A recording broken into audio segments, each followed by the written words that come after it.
Hello everyone, welcome back to my Nipu cooking house. সবাইকে স্বাগত। রেস্টুরেন্টের হাজার হাজার টাকা বাঁচিয়ে দিতে পারেন 20 টাকা দামের এই নুডলসের প্যাকেট দিয়ে। হাতের কাছে থাকা অল্প উপকরণ দিয়ে ঝটপট তৈরি করে ফেলুন এই মজাদার রেসিপিটা। অনেকে তো অনেক রকমের পাকোড়া খেয়েছেন, তবে এভাবে একবার বাসায় ট্রাই করে দেখতে পারেন। আমি সব সময় আপনাদের সহজ রেসিপিটা দেখানোর চেষ্টা করি। আশা করি আপনাদের অনেক ভালো লাগে। যদি ভালো লাগে তাহলে শুরু থেকে শেষ পর্যন্ত দেখবেন এবং ভিডিওতে লাইক, কমেন্ট, শেয়ার করে যাবেন এবং কে কোথা থেকে দেখছেন কমেন্টে মন্তব্য করে যাবেন। প্রথমে আমি এখানে 1 প্যাকেট পকোড়া নুডলস সিদ্ধ করে নিচ্ছি।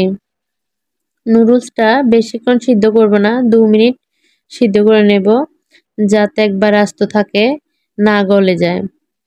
2 মিনিটের বেশি সিদ্ধ করতে যাবেন না। আজকের চপটা আমি একটু ভিন্ন রকম করে বানিয়েছি। এই চপটা ছোট বড় সবাই কিন্তু অনেক পছন্দ করে। যারা জাল বেশি খান তারা একটু জালটা বাড়িয়ে দেবেন। যে আমার নুডলসটা কিন্তু সিদ্ধ করা হয়ে গেছে। এখন আমি উঠিয়ে নিয়েছি। এখানে দিয়ে দিলাম আমি হাফ কাপ পরিমাণ পেঁয়াজ কুচি, 4-5টা কাঁচামরিচ কুচি, সাথে দিয়ে দিচ্ছি ধনিয়া পাতা কুচি। এখানে স্বাদ মতো লবণ দিয়ে দিলাম। নুডলসের সাথে যে মশলাটা থাকে ওইটা দিয়ে দিয়েছি। এখানে আমি ম্যাজিক মশলা ইউজ করছি। এই ম্যাজিক মশলাটা দিলে চপটা আলাদা একটা স্বাদ আসে। বাইন্ডিং এ কাজ করার জন্য হাফ কাপ পরিমাণ ময়দা অ্যাড করেছি। সাথে দিয়ে দিচ্ছি একটা ডিম।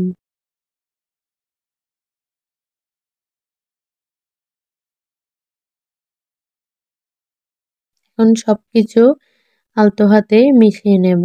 মিশানো হয়ে গেলে আমি হাত দিয়ে সুন্দর করে গোল গোল করে চপের শেপ দিয়ে দেব।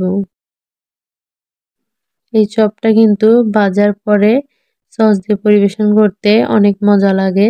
চাইলে এমনিতেও খাওয়া যায়।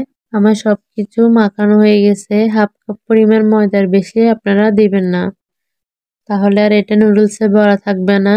এভাবে হাত দিয়ে সুন্দর করে লম্বালম্বি করে শেপ দিয়ে আমি বড়াটা তৈরি করে নিয়েছি। চুলায় একটা প্যান বসিয়ে পর্যাপ্ত পরিমাণ তেল দিয়ে দিলাম।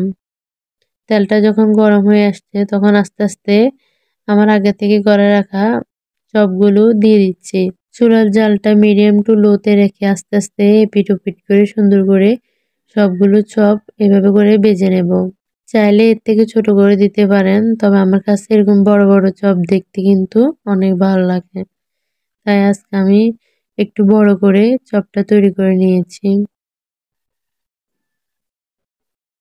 বাচ্চারা তো নুডলস এমনিতেই পছন্দ করে, তারপরও তাদেরকে যদি এরকম ভিন্নভাবে রেসিপিটা তৈরি করে দেন তাহলে দেখবেন তারা কিন্তু খেতে অনেকটা আগ্রহ বোধ করবে। সবগুলো চপ ভাজা হয়ে গেছে, একটা প্লেটে পরিবেশন করে দেখিয়ে দিচ্ছি। মাশাআল্লাহ, কালারটা অনেক সুন্দর এসেছে, উপর থেকে অনেকটা ক্রিস্পি হয়েছে। এটা চাইলে এমনিতেও খেতে পারেন, তারপরেও সস দিয়ে পরিবেশন করলে এর স্বাদটা কিন্তু অন্যরকম আসে। একবার মুচমুচে চপ তৈরি হয়েছে। এতক্ষণ ধরে কষ্ট করে ভিডিওটি দেখার জন্য ধন্যবাদ। আমার পেজটি ফলো দিয়ে সাথে থাকবেন। ধন্যবাদ সবাইকে। আসসালামু আলাইকুম।